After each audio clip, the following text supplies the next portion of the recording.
4ஆம் தேதி நாம் ஒரு கடிதம் அனுப்பினோம். அந்த கடிதம் என்ன என்பதை இங்க நான் இந்த நாட்டு மக்களுக்கு கழகத்துடைய தெரியப்படுத்தணும். கடமை ஒரு நிமிஷம் மதிப்பிற்குரிய கழக தலைவர் கேப்டன் அவர்களுக்கும் மரியாதைக்குரிய என்னுடைய அந்நியர்களுக்கும் வணக்கம். 2000 கொடி அறிமுகப்படுத்தியதிலிருந்து 2016 வரை இந்த 17 ஆண்டு காலம் உங்களோடு ரசிகர் மன்றத்தில் இருந்தும் 2005 கட்சி தொடங்கிய காலத்திலிருந்து இன்று வரையும் உங்கள் கருத்துக்களுக்கும் உங்கள் முடிவுக்கும் எந்த எதிர்ப்பையும் எந்த கேள்வியும் யாரும் கேட்டதில்லை. நீங்கள் எந்த முடிவெடுத்தாலும் அதற்கு கட்டுப்பட்டு அனைத்து நிர்வாகிகளும் தொண்டர்களும் தேமுதிகவை வளர்ப்பதில் மட்டுமே குறிக்கோளாக இருந்தனர். 2006 சட்டமன்ற தேர்தலில் 234 தொகுதிகளில் தனியாக நின்று போட்டியிட்டு 8.3% வாக்குகளை பெற்று தோல்வியடைந்தோம். தோல்வியை சந்தித்த அனைத்து சட்டமன்ற வேட்பாளர்கள் குடும்பமும் இன்று பரிதாப நிலைக்கு சென்றுவிட்டது. அந்த கடன் சுமையிலிருந்து இன்று வரை மீளவில்லை.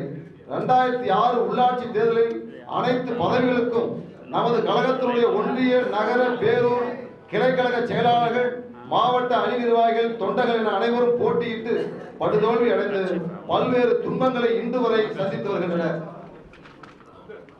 2009 ஆண்டு மீண்டும் பாராளுமன்ற தேர்தலில் 40 தொகுதிகளிலும் தனித்து போட்டியிட்டு பல வேட்பாளர்கள் பல லட்சங்களை இழந்து மேலும் நமது கழகத்தினுடைய தோழர்கள் கடன் சுமையில் சிக்கி தொழிலை இழந்து தவித்து வருகிறார்கள். அதைத் தொடர்ந்து 2011 நடைபெற்ற சட்டமன்ற தேர்தலில் மாவட்ட செயலாளர்கள் மாநில நிர்வாகிகள் அனைத்து மட்டத்தில் இருக்கக்கூடிய நிர்வாகிகளின் கருத்துக்களை கேட்டு அப்போதைய சூழ்நிலைக்கு ஏற்ப அதிமுகவுடன் கூட்டணி வைத்து 29 சட்டமன்ற உறுப்பினர்கள் வெற்றி பெற்றோம். தாங்களும் எதிர்க்கட்சி தலைவராக பொறுப்பேற்றீர்கள். இதில் 9 சட்டமன்ற உறுப்பினர்கள் கட்சிக்கு துரோகம் செய்து பணத்தாசையில் சென்று விட்டார்கள். ஆனால் நாங்கள் தங்களுக்கு விசுவாசமாகவும் நன்றி உணர்வும் இன்று வரை இருந்து வருகிறோம். எல்லா மாவட்ட கழக நிர்வாகிகளும் 2011 உள்ளாட்சி தேர்தலில் கூட்டணி சார்பில் போட்டியிடலாம் என்ற கனவோடு எதிர்பார்ப்போடு இருந்தபோது அதிமுக கூட்டணி உறவை தாங்களாகவே குறித்துக் கொண்டு மீண்டும் தனித்து போட்டியிட அறிவித்தீர்கள். எந்த எதிர்ப்பும் இல்லாமல் தாங்கள் விட்டதே கட்டளை என்று தலைவணங்கி தொண்டர்களை சமாதானப்படுத்தி மீண்டும் தேர்தலில் நிற்க வைத்து தோல்வியடைந்து சொல்ல முடியாத துயரத்திற்கு நம்முடைய கழக நிர்வாகிகள் தள்ளப்பட்டார்கள். கடந்த 2014 மீண்டும் பாராளுமன்ற தேர்தலில் நிர்வாகிகள் தொண்டர்களின் கருத்துக்கு மாறாக பாரதிய ஜனதாவுடன் கூட்டணி அமைத்து தோல்வியை சந்தித்தோம். இப்படி தொடர்ந்து தேர்தல்களை சந்திப்பதும் தோல்வி அடைவதுமாக இருந்து வருவதால் நமது கழகத்திற்கு ஆணிவேராக இருக்கக்கூடிய ஒன்றிய செயலாளர்கள், நகர கழக செயலாளர்கள், பகுதி செயலாளர்கள், பேரூர் கழக செயலாளர்கள், கிளைக்கழக செயலாளர்கள், மாவட்ட அணி நிர்வாகிகள், தொண்டர்கள் என அனைத்து தோழர்களும் கடன் வாங்கியும் சில சொத்துக்களை விற்றும் ஆர்ப்பாட்டம், பொதுக்கூட்டம், குடியேற்று விழா, மக்களுக்காக மக்கள் பணி, மாநில மாநாடு என பல்வேறு நிகழ்ச்சிகளுக்கு செலவு செய்து கொண்டு தேர்தலில் நிற்பதும் தோற்பதுமாக 11 ஆண்டுகள் ஓடிவிட்டது. இந்த 2014 ஓர் ஆட்சி மாற்றம் ஏற்பட வேண்டும் என்றும் தலைவர் கேப்டன் மீதும் மாவட்ட செயலாளர்கள் மீதும் மாநில நிர்வாகிகள் மீதும் இன்னும் பல்வேறு நிர்வாகிகள் மீதும் அதிமுக அரசு கடந்த 5 ஆண்டுகளாக பல்வேறு பொய் வழக்குகளை போட்டு எங்களை போன்ற பலரை சிறையில் அடைத்தும் நீதிமன்றங்களுக்கு அலைந்து கொண்டு வருகிறோம். கடந்த ஆண்டு நடைபெற்ற பொதுக்குழு மற்றும் செயற்குழுவில் தாங்கள் கூட்டணி பற்றி கருத்து கேட்டபோது அதிமுக அரசை அப்புறப்படுத்தி தமிழகத்தில் ஒரு ஆட்சி மாற்றத்தை கொண்டு வர வேண்டும் என்றால் திமுகவுடன் கூட்டணி அமைத்து போட்டியிட்டால் மட்டுமே வெற்றி பெற முடியும் என 95% நிர்வாகிகள் தங்களிடம் பணிவோடு தெரிவித்தார்கள். இதைத் தொடர்ந்து மாவட்ட செயலாளர்கள் கூட்டம், சட்டமன்ற உறுப்பினர்கள் கூட்டம், அதன் பின்பு நடைபெற்ற வேட்பாளர்கள் நேர்காணலில் விருப்ப மனு கொடுத்தவரிடமும் கூட்டணி சம்பந்தமாக கேட்ட கேள்விகளுக்கு அனைவரும் திமுகவுடன் தான் கூட்டணி வைக்க வேண்டும் என்று கருத்து தெரிவித்தனர். காஞ்சிபுரம் மாநாட்டில் கலந்து கொண்டு நமது கழகத்தின் அனைத்து தொண்டர்களும் திமுக கூட்டணி வைக்க வேண்டும் என்று குரல் கொடுத்தார்கள். அதற்கு தாங்களும் அந்த கூட்டத்தில் அதிமுக அரசை அப்புறப்படுத்த எந்த தியாகமும் செய்வேன் என்று பேசினீர்கள்.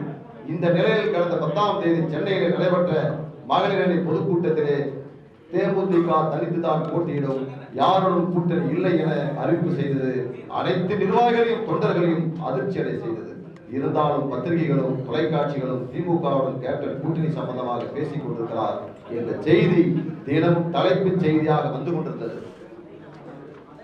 அதை தாங்களும் மறுக்கவில்லை. அதனால் பொதுமக்கள், வியாபாரிகள் மற்றும் அனைத்து தரப்பு மக்களும், அதற்கும் மேலாக நம்முடைய கழகத்தினுடைய தொண்டர்கள் மற்றும் கிளை செயலாளர்கள் முதல் மாநில நிர்வாகிகள் வரை தலைவர் கேப்டன் நல்ல முடிவை அறிவிப்பார் என எதிர்பார்த்தனர்.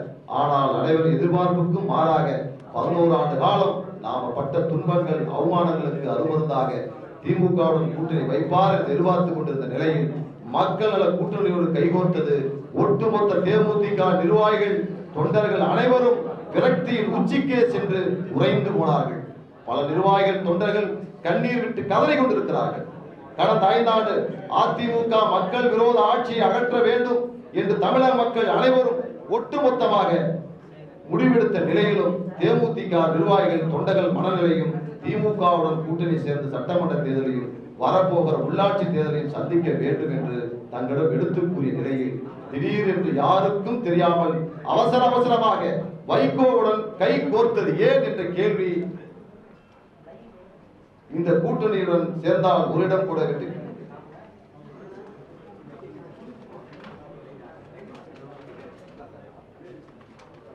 அவசரமாக வைகோவுடன் கைகோர்த்தது ஏன்? இந்த கூட்டணியுடன் சேர்ந்தால் ஒரு இடம் கூட வெற்றி பெற முடியாது என்று கூறி வந்த தலைவர் கேப்டன் அவர்கள் திடீரென்று மக்கள் நல கூட்டணியில் இணைந்தது பல்வேறு கேள்வியை எழுப்பியுள்ளது.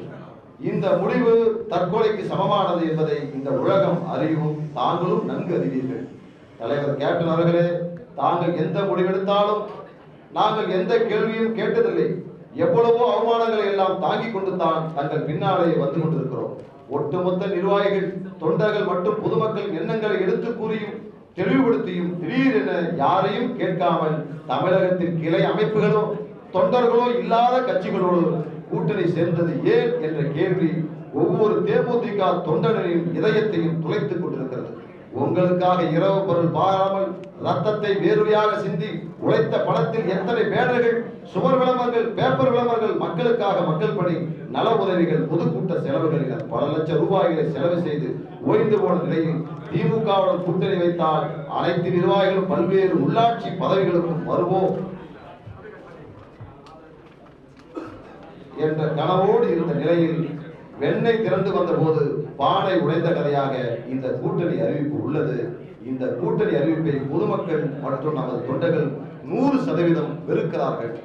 எனவே தயவு கூர்ந்து தலைவர் கேப்டன் அவர்கள் மாவட்ட செயலாளர்கள் கூட்டத்தை உடனடியாக கூட்டி இந்த கூட்டணி அறிவிப்பை திரும்ப பெற்று தமிழக மக்களின் நலனுக்காகவும் பல்வேறு துன்பங்களில் சிக்கி தவிக்கும் நம்முடைய தொண்டர்களை வாழ வைக்கும் விதமாக திமுக கூட்டணி சேர்ந்து மக்கள் விரோத அதிமுக அரசை அகற்ற தாங்கள் முடிவெடுக்க வேண்டும் என்ற அன்புடன் கேட்டுக்கொள்கிறோம் என்ற கடிதத்தை 24ஆம் தேதி மரியாதைக்குரிய என்னுடைய சட்டமன்ற கோடாளர்கள், கொள்கை பரப்பு செயலாளர் அவர்கள் அன்றைக்கு இருந்த நிர்வாகிகள் எல்லாம் கையொப்பமிட்டு தலைவரிடத்தில் ஒப்படைக்கப்பட்டுள்ள செய்தியை மட்டும் நான் சொல்கிறேன்.